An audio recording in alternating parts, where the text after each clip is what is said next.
تخيلوا انه في واحد عبقري هاكر عمره 15 سنة قدر انه يخترق اكبر الشركات بالعالم، وخلى الاف بي اي والان اس اي يلحقوه سنين طويلة بدون ما يمسكوه. اهلا وسهلا فيكم بفيديو جديد، وبهذا الفيديو رح نحكي عن كيفن متنيك، الهاكر اللي قدر انه يخترق عقول البشر قبل ما يخترق الانظمة. ولد كيفن متنيك باغسطس عام 1963. من اول ما ولد كان عنده فضول كبير ناحية الانظمة، بده يعرف كيف هاي الانظمة كانت بتشتغل. وقت كبر شوي وصار عمره 12 سنة اكتشف عالم انظمة الهاتف القديمة، يعني بوقتها ما كان في هاتف متطور مثل هلا ولا كان في انترنت، بوقتها كان كل شيء مر عبر شبكات هاتفية معقدة ونغمات معينة وإشارات. فبالبداية كيفن بلش يجرب يقلد النغمات ويشوف كيف هالمكالمات بتنتقل من خط لخط ومن مكان لمكان. وطبعا هو ما كانت نيته يسرق أو يخرب، هو نيته كانت بس إنه فضول، بده يعرف كيف هالأنظمة هاي بتشتغل. بس هو ما كان بيعرف إنه هالفضول رح يخلي الاف بي اي والان اس اي يلحقوا يعتبروه أخطر هاكر بالعالم. وقت صار عمر كيفن 15 سنة خلى فضوله ينتقل للاختراع الحقيقي. فأول اختراع قرر يعمله هو اختراع نظام شركة اتصالات محلية، وهاي الشركة كانت هي المسؤولة عن تحويل المكالمات الهاتفية داخل المدينة.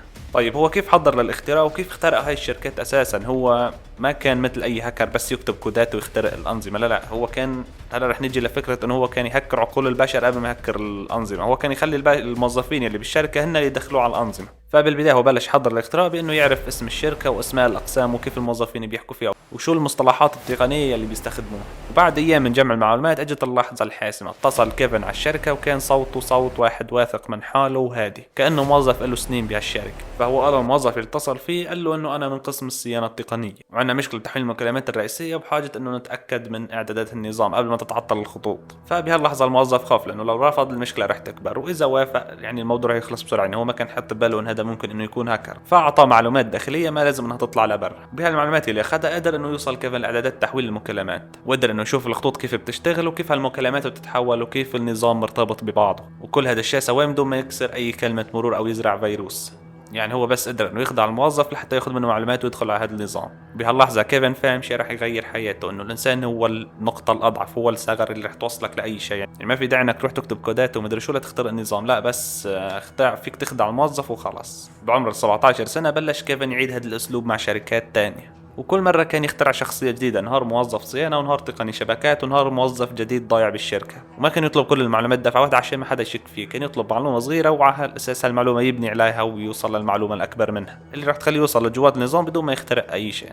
وأول اختراع لكمبيوتر كان بعمر 19 سنة. لأول مرة كيفن دخل على أنظمة الكمبيوتر، دخل على أنظمة كمبيوتر حقيقية لشركة تكنولوجيا، ومثل العادة هو ما اخترق السيرفر مباشرة، هو اخترق الوصول للسيرفر. اتصل بالدعم التقني وقال له انه عنده مشكلة عاجلة والمدير طالب الحل فورا. فالموظف اللي كان عم يحكي معه اعطاه صلاحية مؤقتة ليفوت على النظام، وهاي الصلاحية المؤقتة صارت صلاحية دائمة. وقت صار عمره كمان 22 صار يدخل على أنظمة شركات اتصالات وشركات برمجيات ضخمة، وهدفه من هذا الشيء ما كان ليسرق مصاري أو يخرب، كان كل هدفه بس إنه عنده فضول بده يعرف كيف هالأنظمة هاي مبنية من جوا. فهون الشركات بلشت تلاحظ دخول غريب بدون ما يتم كسر الحماية. وقت صار عمره كيفن 30 سنة صار اسمه بملفات الاف بي اي، مش لأنه دمر الأنظمة، لأنه عرف أكثر من يلي لازم إنه يعرف. طيب هو كيف انكشف وصار اسمه عند الاف بي اي؟ الغلط ما كان تقني، الغلط كان بشري، كان منه هو، انه كان دائما يتصل بنفس الوقت ونفس نبرة الصوت ونفس الاسلوب. كان كيفن يكرر نفس الاسلوب لمدة 15 سنة، يعني هنا ما قدروا يعرفوا مين الهاكر الا لبعد 15 سنة. كل المكالمات اللي كان يعملها كانت مدروسة ومحسوبة، يعني كلها كانت مدروسة ومحسوبة لايام، لدرجة انه ولا شركة كانت تشك فيه، لحد ما اجى اليوم اللي راح يغير كل شيء. فكالعادة تواصل مع واحد من الموظفين بوحدة من الشركات وطلب منه صلاحية الدخول على النظام. بس الموظف كان اذكى من غيره بشوي، لانه لاحظ انه كيفن عم يستخدم مصطلحات غريبة، مصطلحات ما هي مألوفة. والشك بدأ لما الموظف سأل كيفن عن رقم هوية الموظف يلي حكى معه من قبله، فكيفن جاوب بسرعة بس الرقم كان غلط. فالموظف هون ما حكى أي شيء، بس كان عم يسجل المكالمة ورفع بلاغ داخلي، ومنها بلشت الخطوط تتركب لأنه الشركة رفعت البلاغ للإف بي آي، والوكالة بلشت تراقب خطوط الاتصال والمواقع اللي بيظهر منها هذا الاتصال أو اللي بيظهر منها هذا الصوت اللي هو صوت كيفن.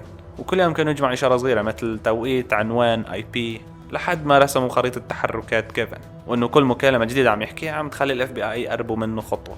وبسنة 1995 وقت صار عمر كيفن 32 سنة وبعد اشهر من المراقبة صار عند الاف بي اي خريطة كاملة تحركات كيفن، عرف المدن اللي بيزورها واوقات اتصاله وحتى محلات الانترنت اللي بيستخدمها. واحدة من الليالي الباردة بشباط عام 1995 حوالي الساعة 8:30 تقريبا بالليل، اجت 5 سيارات سوداء وقفت قدام بناية صغيرة بشمال كاليفورنيا. فالضباط نزلوا من هاي السيارات وراحوا لشقة كيفن، وبلحظة بيسمع كيفن دقة خفيفة على الباب. بالبداية فكر انه الجيران فتجاهلها، بس تاني دقة كانت قوية ومعها صوت عم تقول نحن الاف بي اي افتح الباب. فوقتها كيفن سمع الصوت التفت بكل هدوء وما حاول حتى انه يهرب ولا حتى سكر الجهاز اللي عم يشتغل عليه، بس رفع راسه وقال واخيرا وصلت. فقام وفتح الباب بنفسه، والضباط دخلوا وكبلوا ايديه. والمفاجأة انه ما كان عنده اي ادوات اختراق غريبة، كان بس عنده مجرد كمبيوتر بسيط. حتى الضباط انصدموا معقول هذا اول شخص مخوف كل هالانظمة، شخص هادي مبتسم وبيقول لهم بكل هدوء انتوا تاخرتوا شوي، يعني كنت عم اختبر هالنظام. وبهاللحظة انتهت المطاردة، استمرت لمدة 2 سنين، وانحكم على كيفن بالسجن لمدة 5 سنين، ومنعوه يستخدم اي كمبيوتر او تليفون خلال هاي الفترة. وبعد ما طلع كيفن من السجن قلبت حياته 180 درجة، لانه صار خبير امن معلومات عالمي، وكتب كتب عن الاختراق والهندسة الاجتماعية، حتى انه صار في شركات كبيرة بامريكا وباوروبا تستدعي لحتى يحمي انظمتها. وتحول من اخطر هاكر بالعالم لمستشار امني، وصار رمز للذكاء والدهاء. فاللي نتعلمه من قصة كيفن انه ممكن اقوى الانظمة تنهار بغلطة واحدة، وممكن انه حياتك تنقلب مثل ما انقلبت حياة كيفن، عقبال ما تنقلب حياتي انا كمان وتصير تنقلب 180 درجة. والآن سيداتي سادتي تنتهي قصتنا لهذه الليلة، وتصبحون على ألف خير. تشاو. طبعا حطوا لايك واشتركوا بالقناة. هلا تشاو.